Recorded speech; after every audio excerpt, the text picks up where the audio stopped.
Son las 8:40. Empezamos nuestro panel de conversación de inmediato, o como se dice en Chile, al tiro, ¿no? Con la editora general de nuestro departamento de prensa, Montserrat Rolano. Buenos días, Monse. Muy buen día, ¿cómo estás? Muy bien, saludamos acá en el estudio a Alejandro Olivares. Bienvenido, Alejandro, muchas gracias por estar acá. Hola Patricio, hola Monse. Y vamos a saludar a través de la distancia al académico de FARU UDD, John Enríquez. ¿Cómo estás, John? Bienvenido, muchas gracias por estar acá. Hola Patricio, todo muy bien por acá, un gusto también Monse y Alejandro estar con ustedes hoy día. Sí, bueno, bienvenido John, Alejandro. El tema de las ISAPRES da para hablar mucho, voy a tratar de sintetizar porque se ha dicho harto esta semana y lo quiero poner en dos planos, ¿no? Uno, que lo hemos hablado también, de quién es la culpa, ¿no? La responsabilidad. Se tira la pelota unos con otros, ayer fue un poco más de lo mismo, ¿no? Con un poquito más de descaro, diría yo ayer. Con un poquito más de descaro, efectivamente. Sí. Me llama la atención el silencio de las ISAPRES, ¿no? La asociación de ISAPRES ha estado totalmente piolas, ¿no? Siguiendo los chilenismos del Pato. Y bueno, estamos ahí a la espera también de algún pronunciamiento que explique por qué optaron por esta fórmula y no por otra, ¿no? Como lo ha hecho una de las ISAPRES que ya anunció que va a restituir la deuda, ¿no? en una cuota. Eso por un lado, ¿no? El tema de quién es la culpa, el Congreso, la oposición, la superintendencia, el gobierno, en fin. Y por otro, el enredo en el que está el gobierno con el oficialismo, ¿no? Después de una vocería bastante cuestionada el día lunes de la ministra Vallejo, donde dijo, bueno, esto es culpa del Congreso, ¿no? Ustedes sacaron esta ley, lo que enfureció no solamente a parlamentarios de oposición, sino que también del oficialismo. Ayer viene un artículo en el diario La Tercera que da cuenta de una molestia ni siquiera soterrada, diría yo, explícita. Menciona algunos parlamentarios como el jefe de bancada del Partido Socialista, Daniel Melo, entre otros. Ayer que escribió un tuit y lo borró, ¿eh? Eso decía. Sí. No lo vi, pero claro, eso decía el artículo. Y efectivamente, ayer yo estuve viendo un ratito la sesión en el Senado de la votación del Ministerio de Seguridad, ya vamos a hablar de eso, pero varias alocuciones de senadores apuntaban a la irresponsabilidad de la ministra Vallejo y ellos se sintieron muy afectados, muy tocados por esta declaración, y no solamente senadores de la derecha. Ahí, Alejandro, te quería preguntar en esas dos dimensiones, ¿no? El tema de las responsabilidades que a todas luces son compartidas, o sea, que duda cabe, el proyecto es del gobierno, el gobierno también tenía la posibilidad luego de vetarlo, ¿no? Hay herramientas constitucionales que tienes, en caso que no estuviera conforme, encontrara que fuera aberrante. Por otro lado está lo que ocurrió en el Congreso, ¿no? La comisión mixta, donde ahí se modificó bastante, la superintendencia y el acuerdo que se llegó con las ISAPRES, efectivamente son responsabilidades compartidas, pero parece que aquí nadie tiene la culpa. Y por otro lado, el enredo ahí en el oficialismo y lo que puede implicar también para negociaciones futuras. Solamente voy a mencionar esto y me callo. El senador Macaya hace un ratito en una entrevista en otra radio decía, bueno, después de la señal que nos da el gobierno, nos ponen un pie muy complicado para negociar otras cosas. Hablando de reforma tributaria, yo sé que la UDI ha condicionado muchas veces la agenda, pero lo que quiero decir es que algo transversal, ¿no? La molestia es transversal, sí, no solamente de la derecha.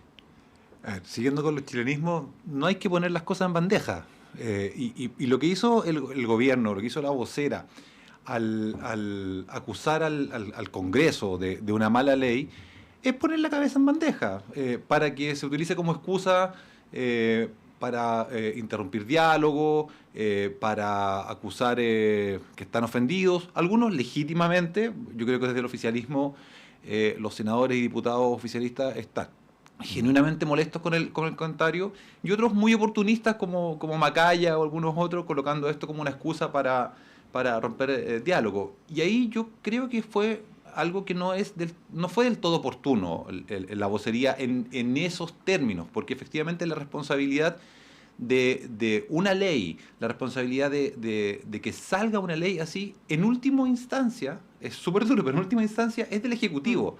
Es la firma del presidente, la firma del ministro, es la firma de ellos los que están ahí, y el Ejecutivo es, para bien o para mal, responsable de este tipo de iniciativas. Entonces, aunque el proyecto haya sufrido 1000 cambios o 10.000 cambios en el Congreso, finalmente en un sistema presidencial es el Ejecutivo el que coloca la rúbrica y dice, aquí está. Entonces, culpar al Congreso es un error, siempre. Hoy día, ayer, mañana, porque estas cosas hay que conversarlas primero.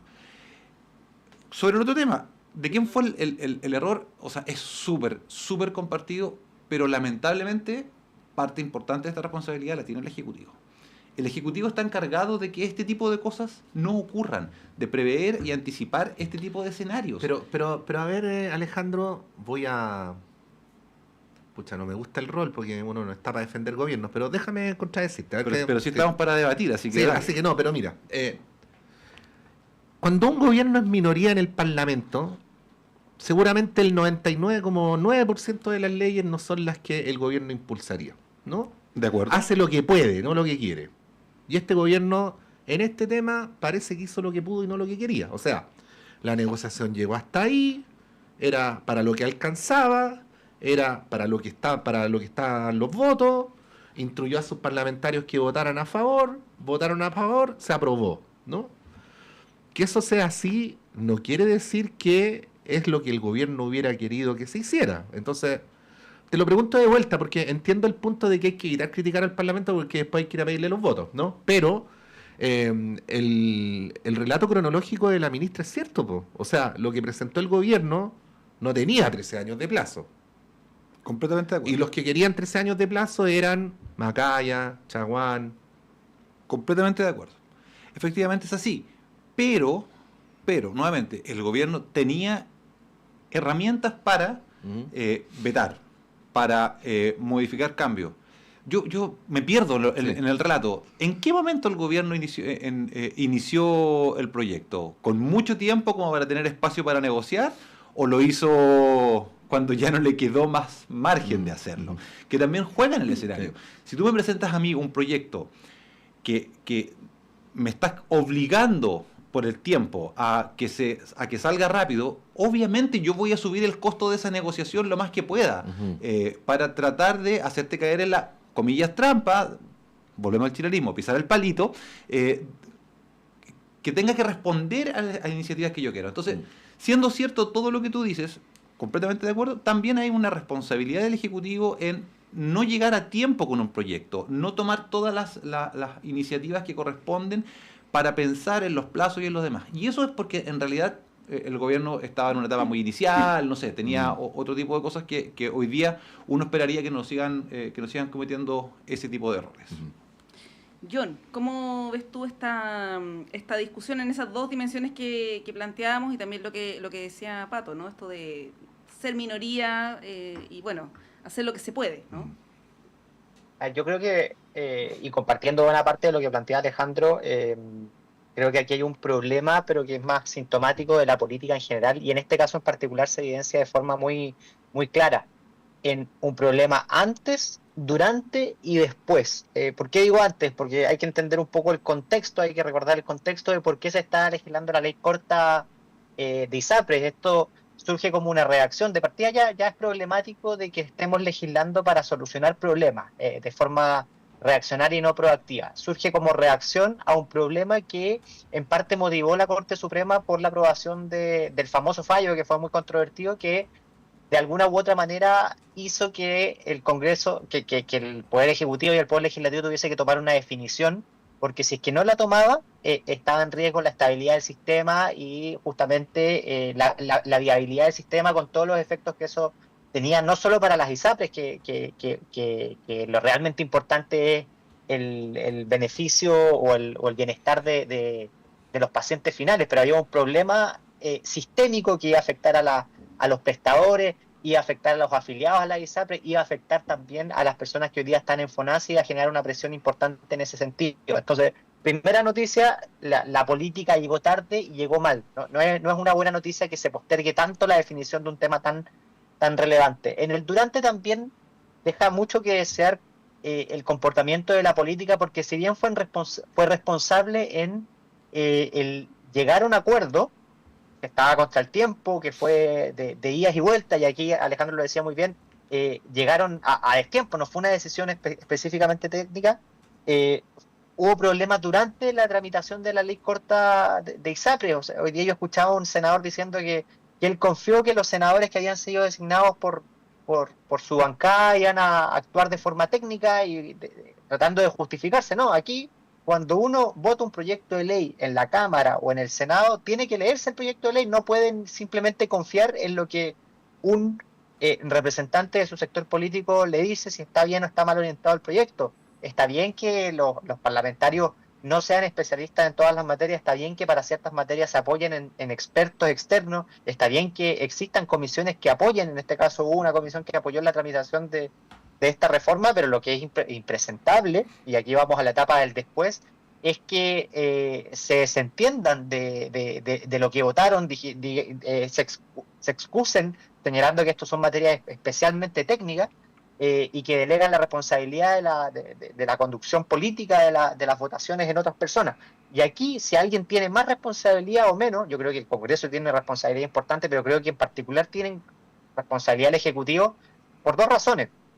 Una, porque el Ejecutivo y buena parte de los parlamentarios del oficialismo subieron demasiado las expectativas respecto a la evolución de los fondos cobrados en exceso por parte de la ISAPRE. Es decir, en algún momento, me consta, en más de alguna radio especialmente local, me dijeron, bueno, ¿y de cuánto va a ser el cheque y cuándo va a llegar? Cuando se estaba tramitando. Porque se hablaba de cifras millonarias, recordarán ustedes que se hablaban de 1.500 millones de dólares, habían diferencias respecto a la estimación de la deuda, pero en segundo término, y lo que es más delicado de todo, es que esta es una de las pocas materias que, y uno podrá estar de acuerdo si es adecuado o no, que es de iniciativa exclusiva del presidente de la República. Es decir, aquí no es una moción parlamentaria, no es una indicación parlamentaria que se presentó y que agarró demasiado vuelo ciudadano y que justamente no se pudo evitar y no se tuvo la fuerza política para el Tribunal Constitucional. No, aquí es el fruto de una conversación técnica con alcances políticos, donde el Ejecutivo justamente consintió, llegó a un acuerdo en ciertas materias, entre ellas también la ampliación del plazo y también el cómo se iba a implementar el tema de los pagos. Entonces, quien conduce una discusión de esta naturaleza en un sistema político como el actual es el presidente de la República. Querer endosarle la responsabilidad a los parlamentarios a mí me parece francamente no solamente una mala idea desde el punto de vista de negociaciones futuras, como plantea Alejandro, y que ahí estoy de acuerdo, dificulta la conversación con el Ejecutivo, pero también abandonar o desentenderse de las atribuciones que tiene y de la responsabilidad que tiene en materia de conducción de reformas de esta naturaleza. Entonces, a mí me parece muy lamentable porque por algo nosotros delegamos en una democracia representativa las decisiones legislativas y regulatorias en el presidente de la República y en el Congreso Nacional como colegisladores, y lo que nos queda a nosotros como personas naturales, lo que le queda a las empresas, lo que le queda a cualquier grupo es simplemente acatar el cumplimiento de la ley. Si está bien diseñada o está mal diseñada, si genera efectos positivos o genera efectos negativos. Entonces, buscar responsabilidades más externas todavía, a mí me parece que es muy negativo y que da cuenta del deterioro de la calidad de nuestra política y de la infantilismo, si uno pudiese llamar de una forma u otra, de cómo se están haciendo responsables o irresponsables de las decisiones que se toman. Claro, infantilismo, porque alguien que tiene una vocación de Estado debería decir, ya, lo hice, pero lo hice por estos motivos, ¿no? Es lo que ha hecho el superintendente. Claro, claro. Lo único que sale como a defender la reforma. También para desmitificar, porque a veces uno mismo cae en errores. 10 y 13 años tampoco hacen tanto la diferencia. Entré a la página del gobierno, Chile Atiende, donde aparece un artículo de la Superintendencia de Salud donde calcula los montos, ¿ya? Tenemos dos extremos. La persona a la que menos se le debe, según el gobierno, son 380 pesos. Y la persona a la que más se le debe son 69 millones, ¿no? Pero ninguno de estos dos montos son representativos. O sea, hay un promedio que dice que a cada persona de los que son parte de estos pagos se le deben más o menos 550.000 pesos, ¿ya? Hice la división por los 13 años, que son 156 meses, y da 3.525 pesos. Luego hice la división por los 12 años, que son 120 meses, y da 4.583 pesos. O sea, digo, para un cotizante al cual se le adeuda dinero, también hay que ser sinceros y decir que la diferencia entre 10 y 13 años no es significativa, o sea, en menos de 1.000 pesos de diferencia por mes, aunque obviamente le da mucho más aire a las ISAPRES. Ahora, hay un punto aquí que no se ha tratado, que lo conversábamos más temprano con Juan Carlos Said, Monse, Johnny, Alejandro, que es el tema del cuadro más general. O sea, mientras el sistema político está concentrado en hablar de las ISAPRES y los periodistas estamos concentrados en hablar de las ISAPRES, se ha producido una migración gigantesca, ¿no? De las ISAPRES a FONASA, ¿no? Y esa migración gigantesca no está siendo asumida como desafío institucional, ¿no? Y esto es algo que se viene señalando hace mucho tiempo. Es un error concentrarse solo en las ISAPRES, hay que ver cómo se fortalece FONASA. Hay autores como el mismo Juan Carlos Said que señalan que la desaparición de las ISAPRES es inevitable, que la pregunta simplemente es cuándo, o como diría un expresidente, más temprano que tarde, ¿no? Realmente antes que 13 años. Exactamente. Por lo tanto hay que hacerse cargo de eso también, pero parece que para eso no hay foco, no hay cabeza, no hay iniciativa de ley. No digo que no la haya en términos absolutos, digo que no la hay en términos generales, ¿no? Ahí, Alejandro, quería preguntarte cómo lo ves. Sí, sí. Yo creo que nadie quiere tomar ese toro por las astas, porque finalmente esto es algo que va a pasar. ¿Y por qué va a pasar? Porque de alguna u otra forma el sistema privado, el sistema de ISAPRES, el sistema de seguros, ha demostrado que es tremendamente injusto en muchas cosas, es tremendamente caro y siempre, estoy hablando como usuario, o sea, siempre es necesario un complemento y lo ha sido eternamente, o sea, uno paga un monto X, pero para tener una mejor cobertura o tener un mejor algo, un mejor no sé qué, hay que complementar, o sea, hay que ir buscando más gasto. Entonces, en realidad llegó un punto en que muchos usuarios han dicho, oye, en FONASA tengo una cobertura de esta característica, pero si igual en el sistema privado tengo que tomar un complemento y en FONASA también tengo que tomar un complemento, mejor voy acá donde me descuentan lo que corresponde, lo que manda la ley, el mínimo, no sé, más el complemento sigue siendo más barato. Entonces, un tema de costos y de prestación de servicios que a la larga va a terminar porque el sistema tenga un ajuste que no ha tenido en términos generales de prestadores de salud. Pero quien anticipe ese escenario y diga, bueno, hay que pensar que las ISAPRES van a morir, va a ser acusado de ser el que está matando a las ISAPRES. Porque son como estas cosas de realismo mágico que ocurren cuando se dicen solamente. O sea, si yo no las nombro, como Beetlejuice, si yo no lo nombro, no aparece. O el viejo mito de matar al mensajero, ¿no? Claro. Sí, matar al mensajero. Entonces, claro, en términos políticos muy prácticos, yo jamás le recomendaría a un político ser el portador de esa noticia porque en realidad va a ser sindicado o sindicada como la persona responsable. Aquí somos las universidades, son los centros de estudios, son los grupos que los académicos, las académicas, las llamadas a presionar, a colocar las alertas para decir, este es el momento de pensar en un seguro universal, de hacer el cambio y de hacer toda la presión para que generar los apoyos. Es súper difícil, porque nuevamente nadie va a querer, pero en realidad es algo que tenemos que ir a asumir que va a pasar luego. Ahora, o sea, si hubiésemos no hecho nada en esta pasada, esto hubiese ocurrido ahora. Con lo que se hizo, esto va a ocurrir, no sé, 5, 10, 15 años, o a lo mejor antes. El tema es comenzar a preparar escenarios para hacerlo. Un gobierno debiese ser capaz de hacerlo, pero no es su principal preocupación. Esto debiese venir de nosotros como universidades, nosotros como académicos, y estar ahí cateteando y decir, mire, este es el punto crítico, este es el punto de inflexión, ahora es cuando. Y ahí también son pocos los que están preocupados de eso, a pesar de que todos sabemos que es algo que va a pasar. Sí, pues igual hay un tema que es el sistema, ¿no? Si es que eres FONASA o ISAPRE, y otra es los prestadores, ¿no? Que es otra que le agrega más complejidad al tema. Ha habido varias instancias, comisiones técnicas, recomendaciones de expertos sobre hacia dónde debiera transitar el sistema de salud, y parece, John, que no ha habido acuerdo, ¿eh? Esto lleva harto tiempo. Recordemos que para la última elección presidencial esto fue parte de los programas de todos los candidatos y la mayoría proponía justamente una especie de seguro único de salud. La pregunta es por qué no se ha avanzado y lo único que se me ocurre es que hay diferencias ideológicas, ¿no? En este tema. Ahí yo no sé cómo lo ves, cómo lo proyectas, porque esta cuestión la venimos hablando hace harto tiempo y es bien urgente, sobre todo considerando que cientos de miles de personas, como se comentaba, se están cambiando a FONASA, ¿no? Con todas las implicancias que eso tiene.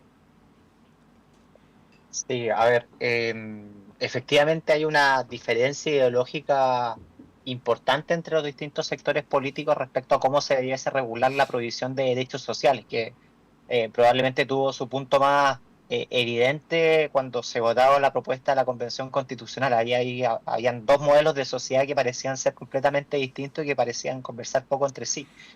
Yo estoy de acuerdo con Alejandro respecto al rol que tienen que jugar los expertos, los centros de estudios, en tratar primero de alcanzar algunos diagnósticos comunes en ciertas materias que son relevantes, donde la política no necesariamente tiene el tiempo, ni la prioridad, ni los conocimientos para alcanzar esos diagnósticos, y después tratar de perfilar soluciones que de alguna u otra manera nos permitan a todos vivir en sociedad y que desde el punto de vista técnico no generen externalidades negativas. Y creo que esa vía, porque muchas de estas definiciones, los políticos son personas en general también bien inteligentes, pero al ser inteligentes también son conscientes de que ellos tienen que ganarse la reelección. Entonces, muchas de sus definiciones están tomadas respecto a el impacto positivo o negativo que pudiese tener en la elección siguiente, y eso es legítimo y es razonable, porque todas las personas nos movemos en función de incentivos.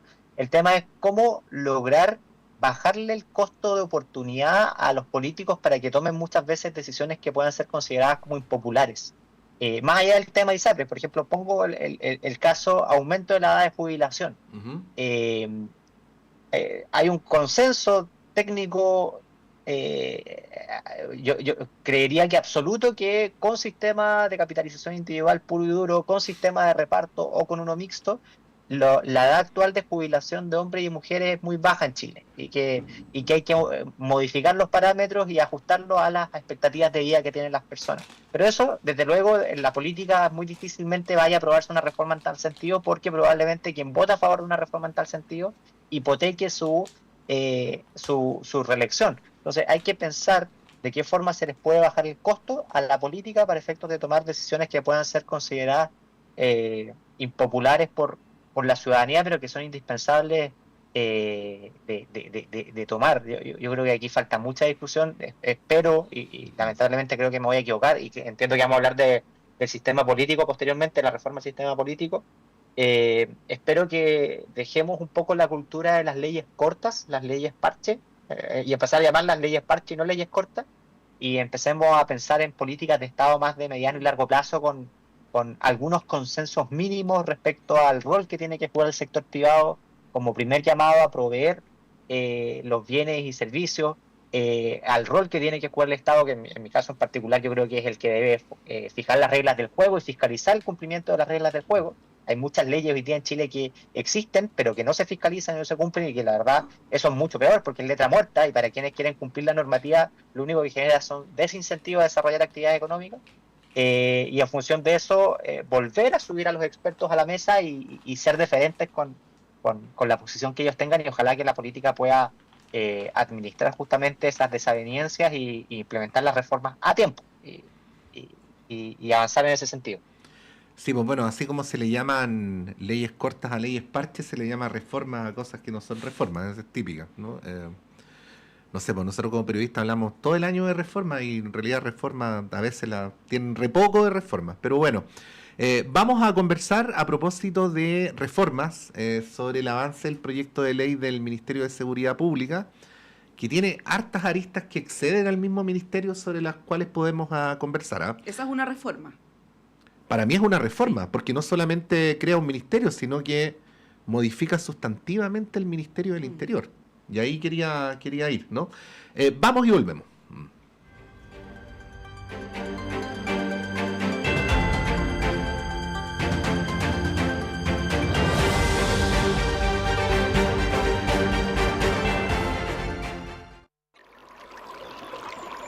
Aguas Trayén o Cascada en Mapudungún es la mejor agua purificada con tecnología de última generación. Para más información, visite su página web www.aguastrayen.com.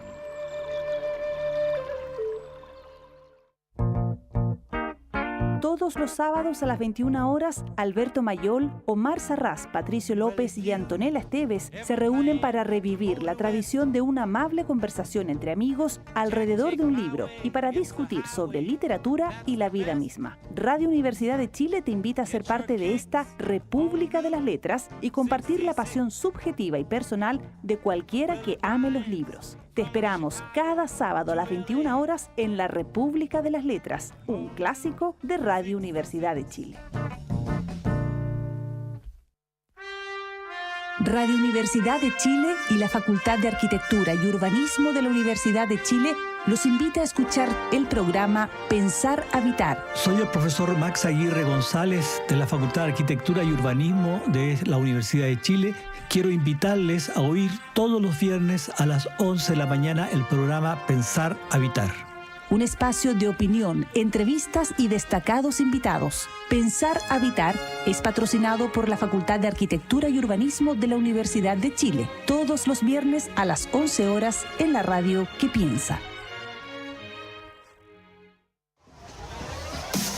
Soy el profesor Santiago Schuster y quiero invitarlo todos los miércoles a escuchar el programa Derecho al Aire, el programa de la Facultad de Derecho de la Universidad de Chile, con el que queremos desde el derecho conversar y analizar distintos temas de interés. Derecho al Aire, todos los miércoles a las 18 horas en el 102.5 FM y en radio.uchile.cl.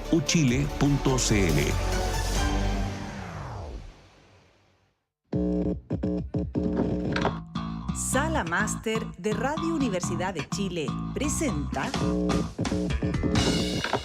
Schwenke y Nilo, 45 años de historia en Sala Máster. Radio Universidad de Chile les quiere invitar este sábado 7 de diciembre a recordar y compartir juntos la conmemoración de los 45 años de existencia de uno de los dúos más emblemáticos de la música popular chilena, Schwenke y Nilo. Una velada imperdible que contará con la participación de destacados músicos como Pablo Bruna, Carlos Martínez, Alejandro Rivas, Jesús Valenzuela y Marcelo Nilo, además de Nelson Schwenke de manera virtual. Les invitamos este sábado 7 de diciembre a las 19:30 horas a disfrutar juntos 45 años de historia de Schwenke y Nilo en Sala Máster. Miguel Claro 509, Providencia.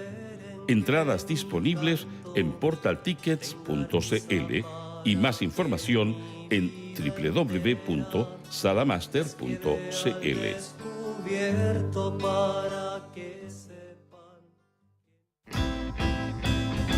Descubre la esencia musical en Radio Universidad de Chile, premiada como radio fundamental de la música chilena 2024.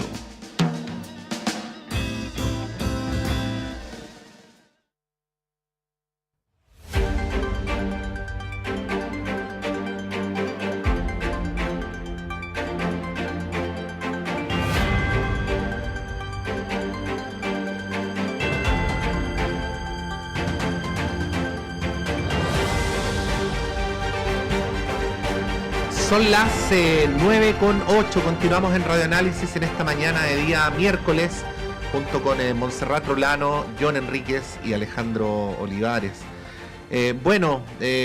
Finalmente hubo humo blanco, se dice, ¿no? Sí. Claro, cuando habemos papa, ¿no? Sí. Con 35 votos a favor, el Senado aprobó ayer martes el proyecto que crea el Ministerio de Seguridad Pública. Aprobó el informe de la Comisión Mixta. El informe de la Comisión Mixta, y hoy tiene efectivamente. que pasar por la Cámara, donde Así tiene es. un futuro más incierto. Tiene un futuro más incierto, Es pero probable que se apruebe, sí. pero lo más probable es que se apruebe. Y hay un dato, no lo digo con cero ironía. Hace meses que no veíamos a la ministra Toá sonreír en público. Y Bueno, ayer ella no sonríe mucho tampoco. no es una persona más bien seria, adusta, pero ayer se le vio contenta, ¿no? al lado del ministro Elizalde, lo cual da cuenta de que este es un triunfo importante, aunque sea no el definitivo, pero todo augura que va encaminado hacia que el proyecto se despache por parte del gobierno. Simplemente les quería comentar lo siguiente, se ha hecho mucho hincapié en la creación de este ministerio en una lógica ensimismada en relación a lo que tiene que ver con el mismo tema de la seguridad pública. Pero a mí me parece tanto o más importante como eso, porque no vamos a descartar que el Ministerio de Seguridad Pública concurre a el tema que la población considera más importante, otros dos factores.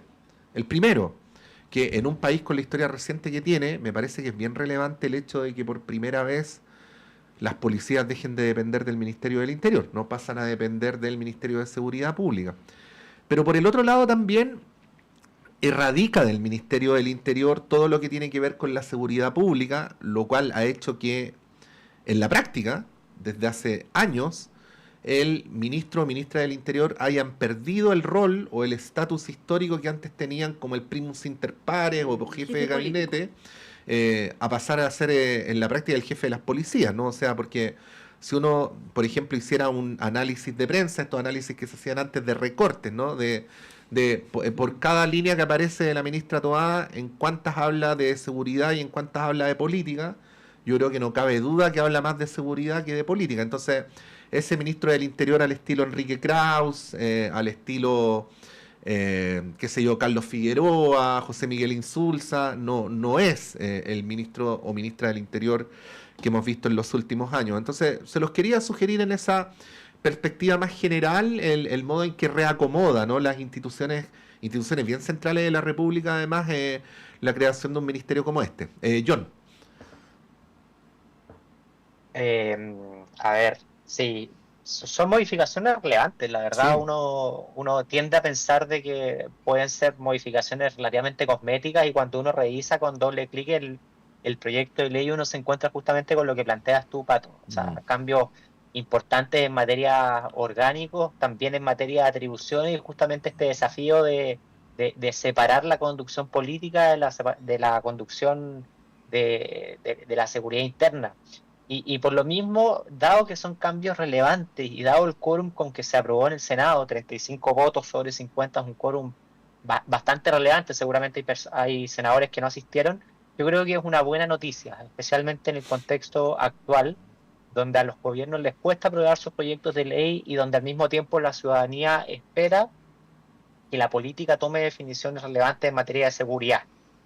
¿Será esto suficiente o no? Yo creo que en principio no es suficiente, porque el tema de la prevención del delito y de la sanción posterior de las personas que incurran en actos delictivos es mucho más complejo, es multicausal y no pasa simplemente por la creación de una nueva institucionalidad o un cambio en las atribuciones ya existentes, pero desde luego ayuda como señal de que haya acuerdo en hacer modificaciones que puedan ser relevantes y que yo espero que estén bien orientadas. A mí, desde el punto de vista técnico, solamente conociendo los titulares, me parece que son reformas que son razonables y sensatas desde el punto de vista de la organización. Hay un tema que me llamó la atención a propósito de lo que vi respecto al proceso de descentralización. Entiendo que los gobernadores eran contrarios a la aprobación de esta reforma porque consideraban que era no solo un atascamiento, sino que un retroceso en el proceso de descentralización que nuestro país ha impulsado con bastante gradualidad, pero también de forma bastante decidida en los últimos años. Y eso hay que verlo en su mérito. Estas cosas son de ensayo y error. Espero que todos los esfuerzos que se hicieron en materia de discusión legislativa, de sopesar los pros y los contras de la reforma, se puedan hacer rápidamente en evaluación de la institucionalidad cuando se apruebe. Podamos ver análisis rigurosos respecto a si los cambios efectuados han sido positivos o negativos, y esto también hay que verlo en el contexto de otros proyectos de ley que en su momento acá también discutimos, que estábamos o que había ansiedad de la ciudadanía porque no avanzaban, o si es que avanzaban, no avanzaban necesariamente con los cambios que quizás esperaba la ciudadanía.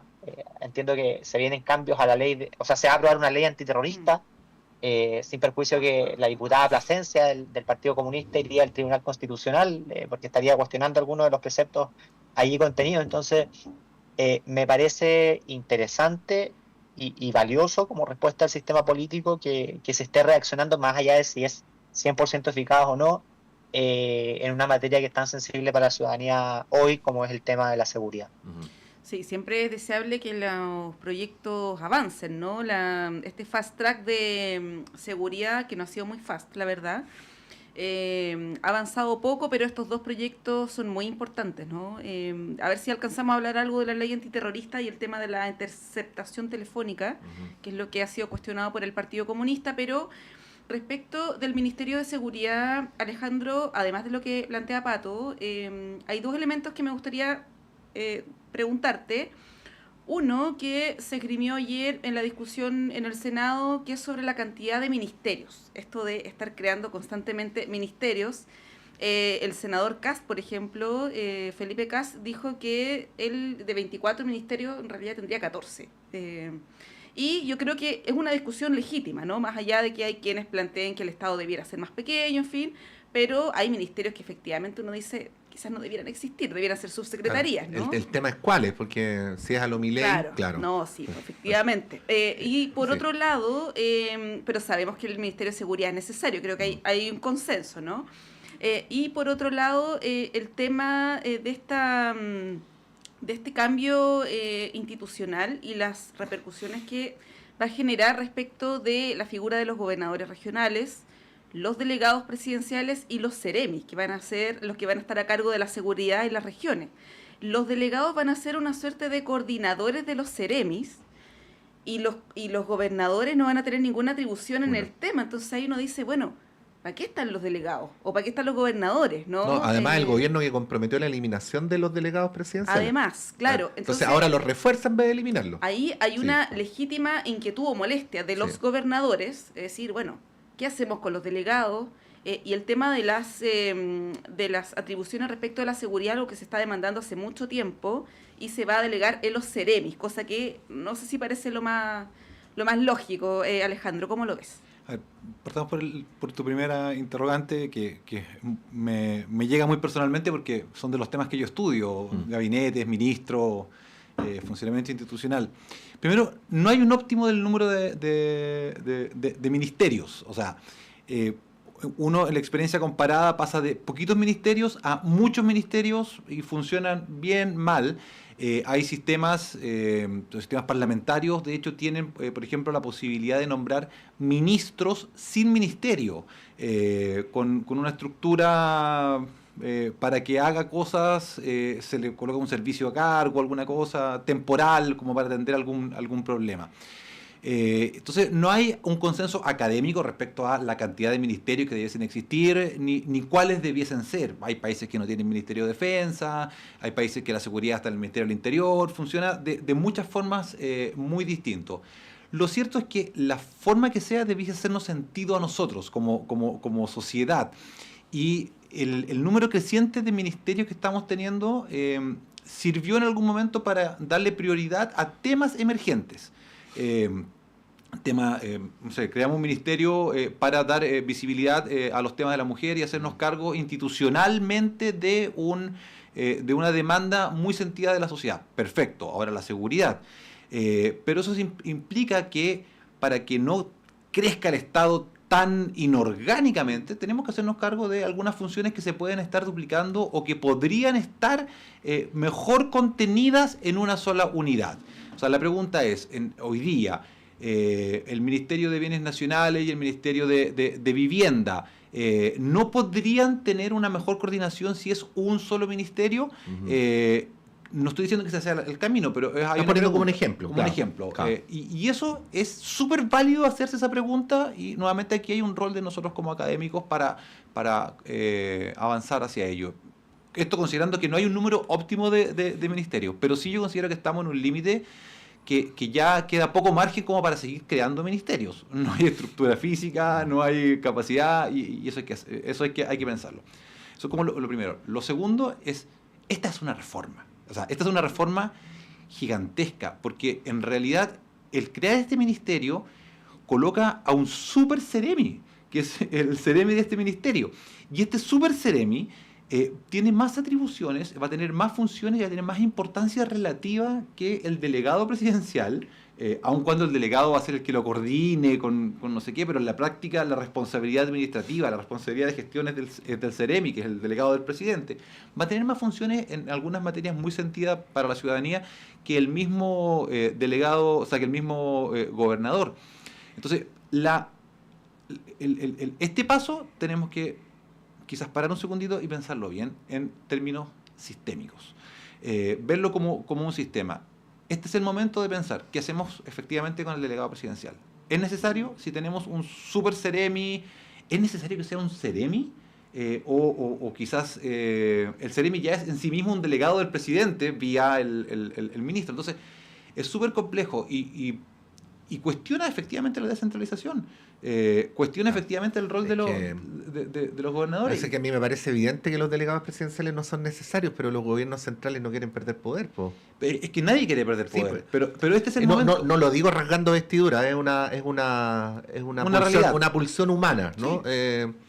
Pero bueno, pero el gobierno había prometido que los iba a eliminar y ahora los está reforzando. Pues es como Yo lo que haría en este momento es, efectivamente, es el momento de la jugada, o sea, el momento de sacarlos de la ecuación y mejorar la coordinación con los gobernadores y traspasar algunas funciones de CEREMI a los gobernadores y darle un rol de verdad a los gobernadores. Venimos de la elección de gobernadores en que aquí mismo en este panel se discutió el día después de la elección.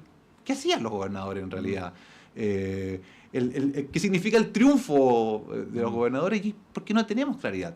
Esto puede ser una oportunidad para que se coordine bien con los gobernadores y le demos funciones reales más allá de la simbólica del deporte y otras cosas. John, quería ir a lo que planteaba Monse, el tema de la ley antiterrorista, fundamentalmente en lo que tiene que ver con las intercepciones telefónicas. Y quiero decir lo siguiente, lo quiero plantear con la mayor altura de miras. Creo que es un debate válido, completamente válido, y creo que la aprehensión del Partido Comunista es válida respecto a cuál es la mejor manera de disponer de la intercepción telefónica para investigar delitos o crimen organizado. Porque, y lo digo con altura de mira, el dato duro es que en democracia se ha utilizado la inteligencia del Estado no con el propósito de perseguir delitos, sino con propósitos políticos, ¿no? El caso más recordado es el de la Radio Kioto, pero durante el transcurso de las décadas ha habido varios. De hecho, hay uno que nos toca como profesión más directamente. Hace 3 años atrás se descubrió que se realizó espionaje a través de la inteligencia del Estado contra periodistas, los colegas Javier Rebolledo, Juan Cristóbal Peña, Mauricio Weibel, Pascal Bonnefoy, etcétera. Porque hay un punto bien central, que es que se aprobó finalmente el tema de la intercepción telefónica, pero dice, debe ser autorizada por un juez de garantía a solicitud del fiscal en un plazo acotado y con condiciones muy estrictas sobre qué hacer con la información que no es relevante para la investigación. Y yo creo que este último punto es el más complicado, porque hemos visto en los últimos meses que las filtraciones se hacen a mansalva, y el caso más emblemático para mí es el del abogado Luis Hermosilla, que como ustedes imaginarán no es mi propósito defenderlo, ni nada por el estilo, pero el hecho de que hayamos conocido sus comentarios sexistas por WhatsApp, claro, fue muy divertido para el morbo de algunas personas, para formarse la idea de que era un tipo, no sé cómo decirlo, como sexista, pues, ya, para no darme más vueltas, ¿no? Pero que no aportaba absolutamente nada para el propósito público, que era investigar su comisión de delitos, ¿no? Entonces, creo que es un tema que hay que mirarlo en sus aristas diversas, y quería preguntarte, John, ¿cómo lo ves? Es un temazo, Pato, porque Sí. cada vez que hay una actuación por parte del Estado por fines legítimos que sean, que puedan atropellar o afectar o vulnerar o incluso limitar derechos fundamentales, hay que verlo con doble clic, porque la verdad es que uno en abstracto puede confiar en el criterio o en la justificación que se pueda dar para efectos de interceptar estas comunicaciones, pero depende al final de personas. La definición y las personas no siempre son justas, no siempre son razonables, no siempre son bien intencionadas. Entonces, me parece que es una discusión pero súper relevante tener, y desconozco específicamente cuáles son las mejores prácticas en materia de antiterrorismo en el mundo. Me imagino que hay guías para efectos de proceder en estas materias, los organismos internacionales harán recomendaciones y hay que justamente juzgar cómo está el proyecto de ley hoy día en función de las recomendaciones que los expertos formulan. Aquí nuevamente diferencia con los expertos respecto a cómo se tienen que regular, porque justamente en principio a mí me parece que es una atribución que es indispensable para la detección oportuna de los actos terroristas. ¿Cuáles son los elementos que yo creo que tienen que tener sí o sí cualquier tipo de interceptación en materia de comunicaciones privadas o cosas que puedan afectar la intimidad? Creo que, por ejemplo, el modelo en materia de libre competencia, yo me dedico a temas de derecho económico, la Fiscalía Nacional Económica tiene facultades intrusivas para detectar carteles, porque obviamente nadie se va a autodelatar que está coludido. Entonces, dentro de las facultades intrusivas que tiene la Fiscalía Nacional Económica está en la interceptación de llamadas, pero qué peligroso sería que un fiscal nacional económico, que eventualmente no sea razonable, justo, bien intencionado, pueda utilizar esa atribución sin ningún contrapeso, sin ningún procedimiento. Entonces, ¿qué es lo que establece en materia de libre competencia? Que tiene que pedir autorización a un tribunal y que tiene que justificar justamente que la interceptación de la comunicación es esencial para los fines que persigue la institución y para la formulación de un requerimiento ante el Tribunal de Defensa de Libre Competencia posterior. Como lo planteas tú, que la información o la autorización tiene que dar por un juez de garantía, me parece razonable. ¿Qué es lo que pasa con la información que no sea relevante para tales efectos? Me parece que es una preocupación súper legítima, sobre todo por lo que planteabas tú, Pato, recién. Y aquí el desafío es del Ministerio Público de recuperar la confianza ciudadana en que las investigaciones que ellos llevan son investigaciones no solamente que son 100% imparciales y que son fundadas de forma técnica, sino que no van a haber filtraciones en el proceso, porque eso enturbia las definiciones que toman los jueces, las dificultan, hacen más costoso para un juez que cree que hay que absolver a una persona, tomar la definición de eventualmente absolverla. Y entiendo que, por lo menos hoy día escuchaba en la radio que el Ministerio Público estaba justamente activando los protocolos o los cambios que consideraba relevantes para garantizar la confidencialidad y para garantizar todos los elementos que era un proceso bien llevado. Eso en principio me parece que es una discusión razonable, pero desde luego que esta es una herramienta que tienen los estados para detectar actos terroristas, como en otras materias también las tiene para proteger otros bienes jurídicos relevantes que son importantes para la sociedad. Sí, aquí Alejandro, John, Pato, me llaman la atención dos elementos que se los quiero plantear. Uno, el concepto de terrorismo, ¿no? ¿Qué es terrorismo? ¿Qué consideramos como terrorismo en Chile? Porque en Europa hay más o menos un consenso, ha habido distintas situaciones, pero en Chile hay diferencias, por ejemplo, si es que actos cometidos de carácter político en el sur, en la Araucanía, son terroristas o no. Claro, si las acciones de las organizaciones mapuches son reivindicativas o son más terroristas. Allá del tema claro, sí. delictivo, que ya está tipificado de distinta manera. ¿Qué se considera terrorismo, ¿no? Creo que igual es importante precisarlo, más allá que hay una definición de la RAE, digamos, ¿no? Y segundo, esta creciente tendencia a, ¿cómo decirlo?, a poner en un segundo plano ciertos derechos como la privacidad en pos de la seguridad, ¿no? Y algo que hemos visto, por ejemplo, en el debate sobre el rol de los militares, y en este tema de la interceptación telefónica hace algunos años probablemente habría sido un debate muy distinto al que tenemos ahora en el contexto de la crisis de seguridad. Creo que es llamativo ese elemento, ¿no?, de cómo estamos dispuestos a ceder ciertos derechos en pos de la seguridad. Lo quería plantear ahí, Alejandro, tú puedes complementar o plantear lo que quieras. Claro, cuando tenemos miedo, cedemos derechos con tal de pensar que se va a proteger y se va a acabar el miedo. Y eso es peligroso, legislar o hacer cualquier tipo de acción sin dar las vueltas necesarias de pensamiento, de volver a pensar y repensar. Porque efectivamente uno podría decir esto: mire, cualquier corte de carretera es un acto terrorista, porque infunde terror. Puede ser una definición súper amplia. Pero tengo que decir que esto es terrorismo, investigar, utilizar las escuchas telefónicas o lo que sea, y después digo, no, mire, era delincuencia común. Y entre medio, ¿qué pasa con con la información recabada, qué pasa con una serie de elementos. Por lo tanto, hay que darle una vuelta, y yo estoy de acuerdo y no lo había pensado así, me dejas pensando, porque en realidad hay que darle una vuelta a qué vamos a entender por terrorismo en este tipo de acciones. Claro. ¿Cuándo vamos a hacer la definición de qué es terrorismo? ¿Ex ante? ¿Esto es ante la sospecha de terrorismo? ¿O es Claro, porque en el proceso investigativo, po. Entonces- es ex ante. Entonces es muy complejo, dada nuestra realidad.